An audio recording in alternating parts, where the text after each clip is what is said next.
Assalamualaikum warahmatullahi wabarakatuh. Selamat pagi anak-anakku tercinta. Pada kesempatan ini Bapak Agung Firmansyah, dalam pelajaran Bahasa Indonesia untuk kelas 8 ini kita akan melanjutkan materi yang dari materi sebelumnya mengenai berita. Jika pada kesempatan yang lalu kita membahas unsur-unsur berita, pada kesempatan ini Bapak akan membahas bagaimana cara membuat ringkasan berita.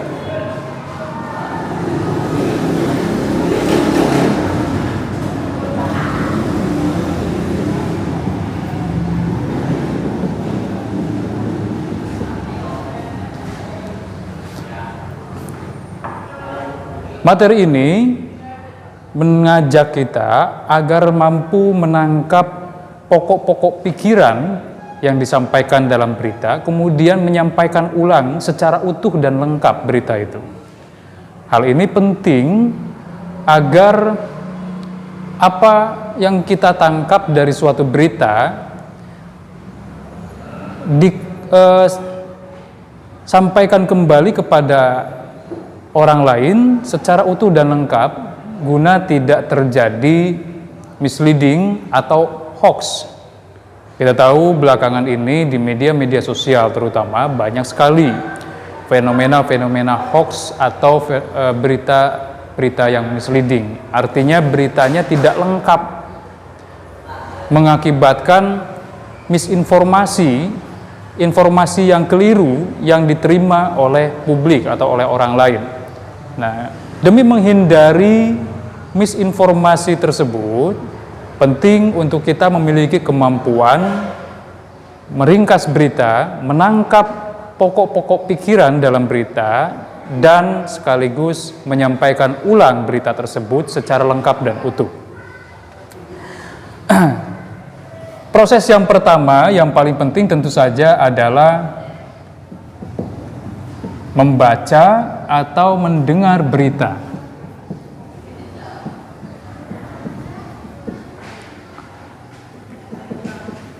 Dalam proses ini, kita harus mendengarkan apabila berita tersebut disampaikan dengan suara, baik dari televisi maupun radio, atau kita baca dari surat kabar maupun media-media online, portal-portal berita online, ya, dibaca dan didengarkan dengan seksama, sehingga tidak ada satu informasi pun yang luput dari pendengaran kita atau dari mata kita.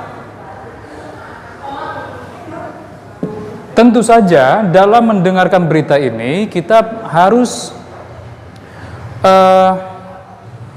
memiliki kerangka apa saja yang penting untuk kita dengarkan.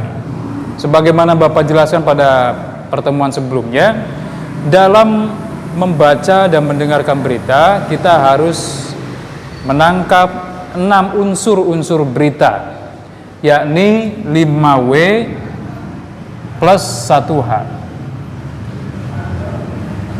Pokok-pokok pikiran berita itu terdapat pada 5W 1H ini.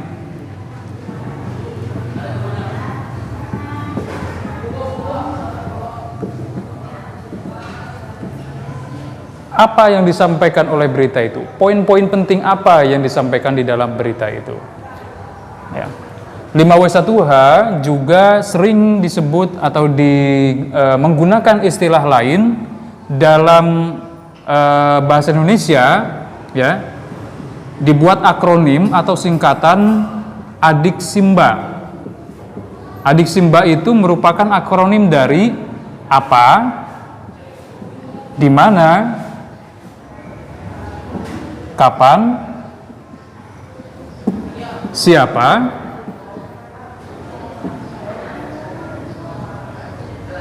mengapa, dan bagaimana.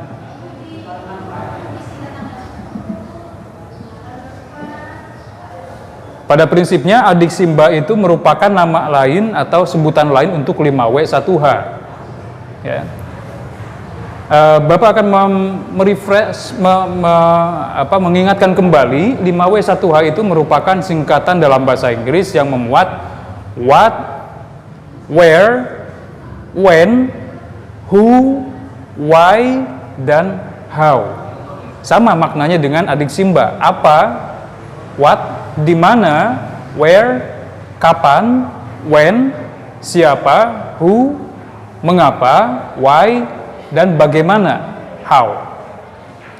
Setelah kita menangkap pokok-pokok berita itu, baik dengan cara mengingatnya maupun dengan cara menuliskannya di buku tulis, lalu proses yang ketiga adalah menyampaikan kembali berita itu secara lengkap dan utuh.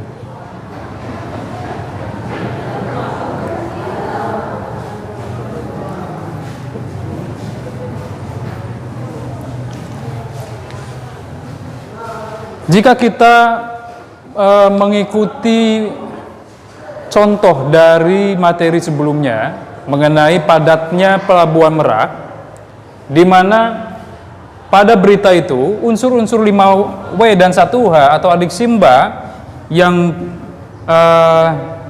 kita rangkum, ya. Pertama, peristiwa yang terjadi adalah padatnya Pelabuhan Merak.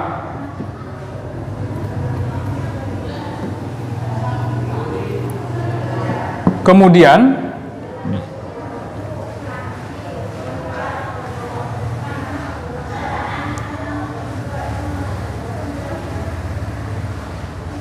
untuk menjawab di mana, di Pelabuhan Merak. Kapan terjadinya? 10 hari menjelang Lebaran.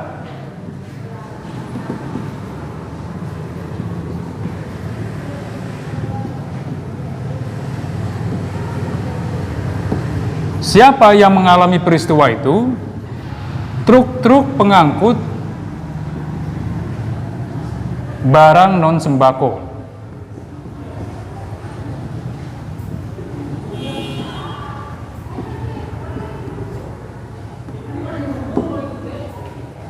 Mengapa terjadi peristiwa padatnya Pelabuhan Merak? Alasannya adalah adanya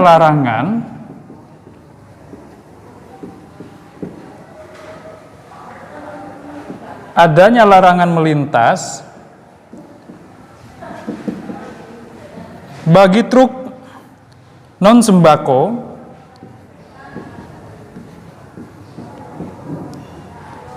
pada 21 hingga 25 November.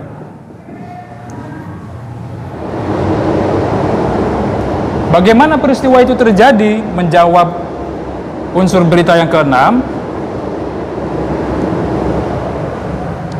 proses tersebut menyebabkan antrean.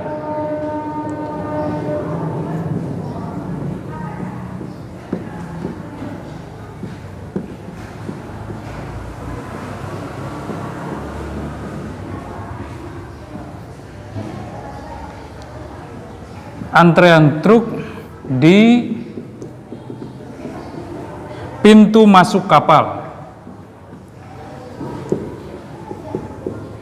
Nah, dari sekian panjang berita yang kita dengarkan atau kita baca itu, pokok-pokok pikiran yang terkandung di dalam berita adalah ini.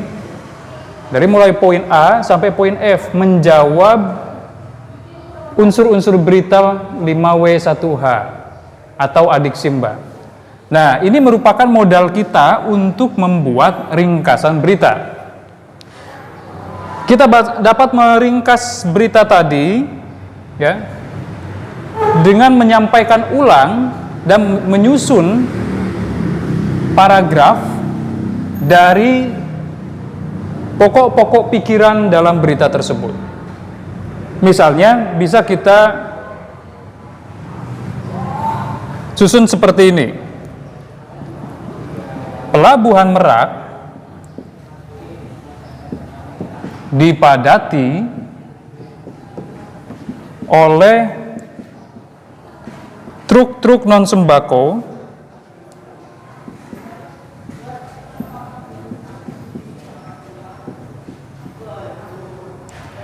pada 10 hari menjelang Lebaran.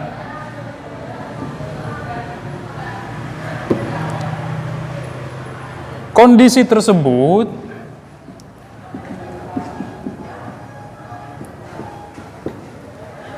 disebabkan adanya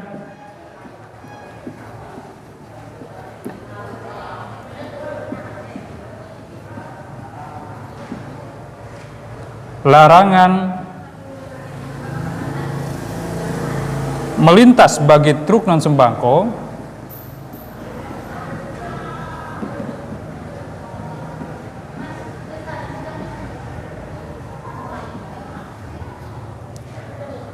pada tanggal 21 hingga 25 November.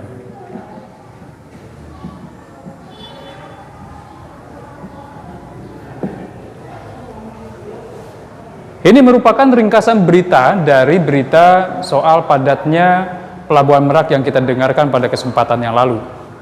Ya, di mana ringkasan ini sebagaimana namanya ringkasan, maka ia harus dikemas secara pendek dan padat yang memuat seluruh pokok-pokok pikiran dari berita tersebut. Jika kita perhatikan dalam ringkasan berita ini, itu mengacu kepada adik Simba atau 5W1H. Terdapat unsur penjelasan peristiwa Pelabuhan Merak dipadati oleh truk non sembako, kemudian unsur di mana itu juga kita dapatkan informasinya pada kalimat pertama Pelabuhan Merak, kemudian unsur waktu kapan dijelaskan pada kalimat berikutnya pada 10 hari menjelang Lebaran. Itu. Unsur siapa yang mengalami peristiwa itu juga dijelaskan pada kalimat ini, truk-truk non sembako. Mengapa alasan terjadinya padatnya Pelabuhan Merak itu dijelaskan pada kalimat kondisi tersebut disebabkan adanya larangan melintas bagi truk non sembako pada tanggal 21 hingga 25 November. Lalu unsur bagaimana itu dijelaskan pada sama, yakni pada kalimat yang terakhir, begitu, menunjukkan proses bagaimana terjadinya padatnya Pelabuhan Merak. Itu demikian materi pada pagi hari ini. Bapak cukupkan, semoga bisa mudah dipahami oleh anak-anak sekalian. Bapak akhiri, Assalamualaikum warahmatullahi wabarakatuh.